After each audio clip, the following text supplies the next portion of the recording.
Hello friends, I hope you all are good. Actually हम last 2 days से videos upload नहीं कर पाए due to very busy schedule. So आज हम आपके लिए एक वीडियो लेके आए हैं जो कि इम्पोर्टेंट होने वाली है किन किन के लिए। रेलवे के जो भी एग्ज़ाम होंगे, प्लस एसएससी, प्लस रेलवे के अंदर मेनली एनटीपीसी और ग्रुप डी। और मेनली ये जो वीडियो है इसके अंदर हम साइंस पे स्टडी करने वाले हैं। तो साइंस के यहाँ पे हम 30 क्वेश्चन लेंगे जिसको हम वन बाय वन डिस्कस करते हैं। तो let's start friends. So here first question है, तो दूरी की सबसे बड़ी इकाई का क्या होती है। दूरी मतलब जो डिस्टेंस जो हम मेजर करते हैं उसकी जो सबसे बड़ी इकाई, मीटर, पारसेक, नैनोमीटर, इनमें से कोई नहीं। अब आपको पता होगा कि जो डिस्टेंस जो दूरी है उसको हम मीटर में भी मेजर करते हैं, नैनोमीटर में भी, और एक यूनिट होती है पारसेक, जो कि आपने आई थिंक सुना होगा, बट मेनली इसको बहुत कम लोग सुनते हैं पारसेक को, जो कि एक सबसे बड़ी यूनिट होती है इसको मेजर करने की। किसको मेजर करने की? दूरी को मेजर करने की सबसे बड़ी यूनिट आप समझ सकते हैं पारसेक। आपको पता होगा 1 मीटर के अंदर कितने सेंटीमीटर होते हैं? 100 सेंटीमीटर। 1 किलोमीटर में 1000 मीटर।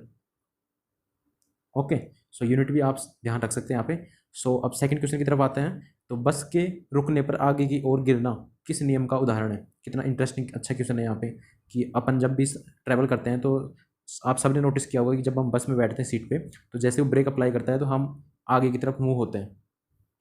ये आप सबको पता होगा आई थिंक। तो इसका जो मेन जो रीजन है इसका वो है जड़त्व का नियम।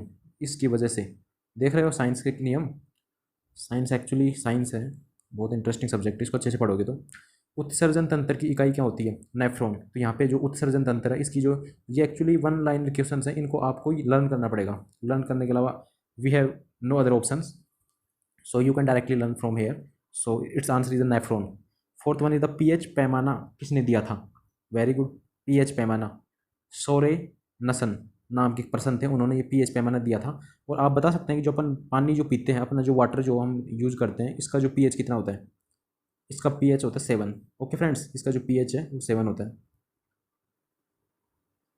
मानव रक्त किस प्रकार का उत्तक है? तो यहाँ पे अपन डिस्कस करेंगे जो हमारे शरीर के अंदर जो ब्लड है वो किस प्रकार का उत्तक है एक तरह से। तो तरल संयोजी क्या है? तरल संयोजी, ये एक उत्तक है। अपने अपनी जो बॉडी के अंदर उसको, उसके अंदर ये होता है फाइब्रोनोजन को हम जब निकाल लेते हैं तो शेष जो प्लाज्मा बचता है उसको क्या बोलते हैं? Serum. That's called serum. Eighth question, candela किस भौतिक राशि का मात्रक होता है? तो ये यूनिट है, ये आपको लर्न नहीं करना पड़ेगा। तो केंडला किस भौतिक राशि का मात्रक होता है? ज्योति तीव्रता। ज्योति मतलब प्रकाश की जो तीव्रता है उसको मेजर करने के लिए हम केंडला, एक भौतिक राशि मीन्स यूनिट है, उसका यूज करते हैं। नाइन्थ क्वेश्चन इज द मानव शरीर में आरबीसी का निर्माण कहाँ से होता है? आरबीसी, तो इट्स आंसर इज द अस्थि मज्जा। ये भी आपको लर्न करना है। एक्चुअली साइंस के क्वेश्चन यहाँ तो क्या है कि आपको बिल्कुल रीडिंग लगा के जब पढ़ोगे बुक्स को तब बेस्ट है, अदरवाइज हम जो क्वेश्चन बता रहे हैं आपको डायरेक्टली इनको लर्न कर लो, जो कि बेनिफिट होने वाले हैं इन सभी गवर्नमेंट्स एग्जाम की, जो कि हमने बताया वीडियो के स्टार्टिंग में। टेंथ क्वेश्चन इज द मानव शरीर में आरबीसी का कब्रिस्तान किसे कहते हैं? बोलिए, यहाँ पे कैसे कैसे क्वेश्चन पढ़ रहे हैं। आरबीसी का कब्रिस्तान, स्प्लीन, स्प्लीन नाम का एक है, इसको हम कब्रिस्तान बोलते हैं। किसका? आरबीसी का। रेड ब्लड सेल्स, इट्स इसकी जो फुल फॉर्म है रेड ब्लड सेल्स। इस और स्प्लिनर तो है पलिहा एंड तिल्ली, ये इसके अदर नेम है। 11th क्वेश्चन, फादर ऑफ टैक्सानोमी किसे कहते हैं? अब यहाँ पे भी एक अलग टर्म ये जो ये टैक्सोनॉमी किसे कहते हैं? लीनियस। तो इसका जो आंसर है वो लीनियस होने वाला है। 12th क्वेश्चन, रक्त समूह की खोज किसने की थी? रक्त समूह कार्ल लैंडस्टीनर। तो यहाँ पे जो एक जो पर्सन है जिन्होंने इसकी खोज की थी वो है कार्ल लैंडस्टीनर। तो हमने जो क्वेश्चन है वो एक्चुअली ऐसे क्वेश्चन बनाए जो ये आपको लर्न करने हैं, और जो क्वेश्चन अंडरस्टैंड करके लर्न करने हैं वो हम नेक्स्ट वीडियो के अंदर बताएंगे, लेकिन ये क्वेश्चन तो मेनली क्या लर्न करने के ऊपर हैं। अब अगले क्वेश्चन की तरफ बढ़ते हैं। 13th क्वेश्चन, पृथ्वी की सतह से भूमि स्तर उपग्रह की ऊंचाई कितनी होती है? पृथ्वी की सतह से जो भूमि स्तर उपग्रह की ऊंचाई कितनी होती है? मतलब ये बताना चाह रहा है कि जो पृथ्वी जो हम जहाँ पे रहते हैं अर्थ, ये एक तरह से क्या ग्रह है अपना अर्थ, इसका जो उपग्रह है उसकी दूरी कितनी है अपने यहाँ से? उसकी जो दूरी है वो होने वाली है 35,786, मतलब 35,786 किलोमीटर, मतलब अप्रोक्स 36,000 किलोमीटर बोल सकते हो आप इसको। 14th क्वेश्चन, पानी का घनत्व अधिक कब होता है? Very interesting question. पानी का जो घनत्व मतलब जो वॉल्यूम, पानी का जो वॉल्यूम है ना अधिक कब होगा? 4 डिग्री सेल्सियस पे। ठीक है।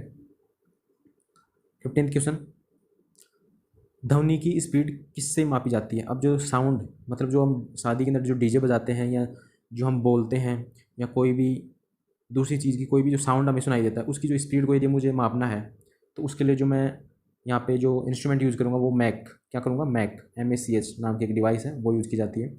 16 ध्वनि की तीव्रता किससे मापी जाती है? अब जैसे जो डिस्टेंस है, डिस्टेंस को हम कैसे मेजर करते हैं? या तो मीटर में करो या सेंटीमीटर में करो और या किलोमीटर में। वैसे ही ध्वनि मतलब जो साउंड है उसकी जो तीव्रता किससे मापी जाती है? ये यूनिट है डेसिबल, जैसे सेंटीमीटर मीटर किलोमीटर है उसी टाइप से डेसिबल यूनिट है मेजर करने के लिए। 70th क्वेश्चन, पीपल किसका मिश्र धातु होता है? पीपल किसका मिश्र धातु होता है? People, it's unique name. People किसका मिश्र धातु? तांबा और जस्ता। तो तांबा जो है इंग्लिश में बोलते हैं इसको कॉपर, एंड इसका जो कोड है जो पीरियोडिक टेबल है उसके अंदर Cu होता है, तांबे को Cu बोलते हैं और जो जस्ता होता है उसको ZQ बोलते हैं। Right friends. 18th क्वेश्चन, रबड़ के वल्फनीकरण में किसका उपयोग होता है? रबड़ के वल्फनीकरण के अंदर किसका उपयोग होता है? सो आंसर यहाँ पे होने वाला है सल्फर। हेयर 19th क्वेश्चन, रक्त में ऑक्सीजन की कमी को क्या कहते हैं? रक्त में ऑक्सीजन की कमी से अभी आप सबको पता होगा कि कोरोना के अंदर सबसे जो सीरियस प्रॉब्लम हो रही है सबको क्या हो रही है? ऑक्सीजन की कमी। तो ये बताना चाह रहा है कि रक्त में ऑक्सीजन की कमी को क्या कहते हैं? हाइपोक्सिया। हाइपोक्सिया क्या बोलते हैं? हाइपोक्सिया। ये तो आपको लर्न करना ही है, सबसे इंपॉर्टेंट क्वेश्चन है अब तक का ये, हाइपोक्सिया। मानव शरीर में ऑक्सीजन का परिवहन कौन करता है? It's very interesting question. Oxygen का जो परिवहन, बोलो परिवहन हो रहा है ऑक्सीजन का किसमें? मानव शरीर में। हीमोग्लोबिन। क्या?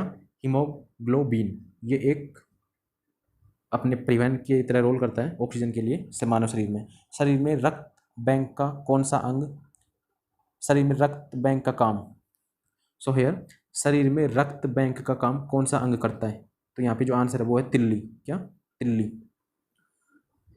22वां क्वेश्चन यहाँ पे है, हरे पौधों में प्रकाश संश्लेषण की इकाई क्या कहलाती है? जो ग्रीन प्लांट्स होते हैं उनके अंदर प्रकाश संश्लेषण की इकाई क्या कहलाती है? क्वांटोसोम। क्या? क्वांटोसोम। यहाँ पे यूनिक यूनिक नेम है, इन सबको याद करना पड़ेगा। और ये ऐसे भी नहीं कि आप एक बार पढ़ोगे तो याद हो जाएंगे। हम PDF अपलोड कर देंगे और जो हम व्हाट्सएप ग्रुप का लिंक देंगे डिस्क्रिप्शन में, आप उसके थ्रू व्हाट्सएप ग्रुप ज्वाइन करके वहाँ से PDF डाउनलोड कर सकते हो, जिससे आप इजीली कभी भी रिवाइज कर सकते हो बिना किसी वीडियो देखे। 23rd क्वेश्चन, शरीर में रक्त की सफ़ेद कोशिकाओं का मुख्य कार्य क्या होता है? शरीर को बीमारियों से बचाना। आंसर होने वाला है यहाँ पे शरीर को बीमारियों से बचाना। मछली के हृदय में कितने प्रकोष्ठ होते हैं? मछली के हृदय में कितने? 2। 25वें क्वेश्चन की तरफ बढ़ते हुए, 40 वर्ष पूरे हो जाने पर चर्चित अप्सरा क्या क्या है? 40 वर्ष पूरे होने पर चर्चित अप्सरा क्या है? Nuclear reactor. क्या? Nuclear reactor. हमने यहाँ पे ऑप्शन ना दे के डायरेक्ट आंसर लिखना हमने प्रीफर मतलब अच्छा समझा, जिससे कि कम टाइम के अंदर हम ज़्यादा क्वेश्चन सोल्व करा पाए आपको। तो इसका जो आंसर होने वाला है न्यूक्लियर रिएक्टर। डायनमो का क्या कार्य है? डायनमो का क्या कार्य है? तो इसका जो कार्य है वो है यांत्रिक ऊर्जा से विद्युत ऊर्जा का उत्पादन।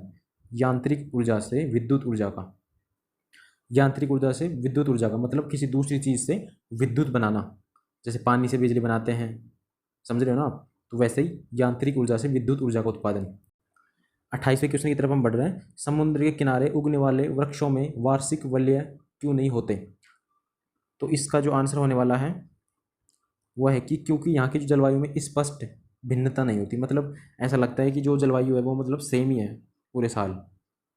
और यहाँ पे 29वां क्वेश्चन है, डोमोमाइट, इसका जो केमिकल फॉर्मूला है CaMgCO3 होल डिवाइस किसका अयस्क है?